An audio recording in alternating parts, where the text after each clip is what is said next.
Hamas को रूस ने दिए अपने सबसे घातक हथियार इजराइल के उड़े, होश घुटनों पर पीएम नेतन्याहू। पुतिन के इस फैसले से पूरे इजराइल में हो जाएगी चीख पुकार, अमेरिका ब्रिटेन कोई नहीं बचा पाएगा। भारत भी बीच में फंसा एक तरफ, रूस तो दूसरी तरफ इजराइल। अब किसका साथ देंगे?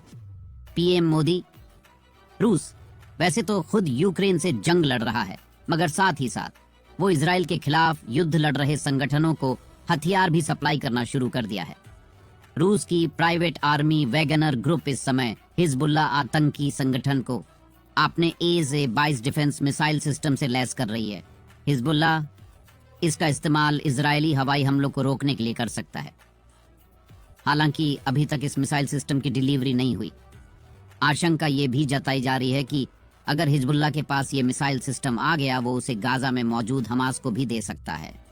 इतना ही नहीं, अगर इस हिजबुल्लाह मिसाइल सिस्टम को एक्टिवेट करता है तो वो इजरायली F-16 और F-35 फाइटर जेट्स को मारकर गिरा सकता है।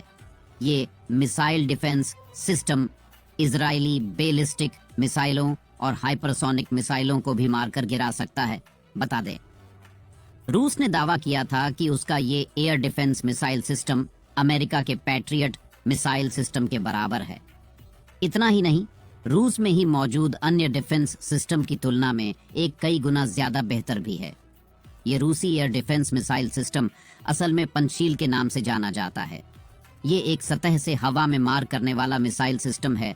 साथ ही इसका इस्तेमाल एंटी एयरक्राफ्ट आर्टिलरी सिस्टम के तौर पर भी किया जाता है। ये 4 से 6 सेकंड में ही दुश्मन टारगेट को पहचान कर उसकी तरफ मिसाइल दाग देता है। इसके कुल मिलाकर 10 वेरिएंट्स हैं जिनका इस्तेमाल रेंज और स्पीड के मुताबिक किया जाता है। इसकी रेंज 15 से लेकर 75 किलोमीटर तक होती है।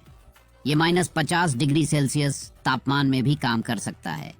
इसमें मौजूद मिसाइल का वजन 76 से 94 किलोग्राम तक होता है। इसकी लंबाई 10 फीट होती है।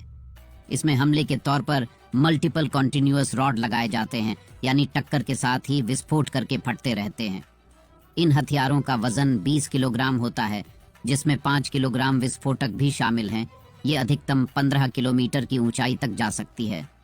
इसकी गति 4692 किलोमीटर प्रति घंटा है, जो इसे काफी ज्यादा घातक बनाती।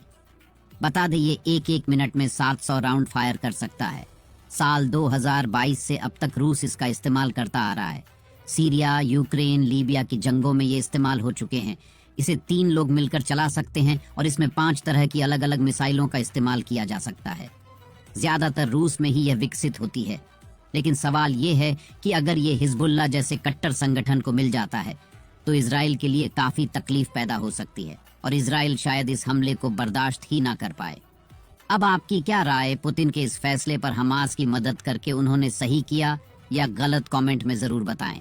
साथ ही इस जानकारी को शेयर भी जरूर करें। धन्यवाद।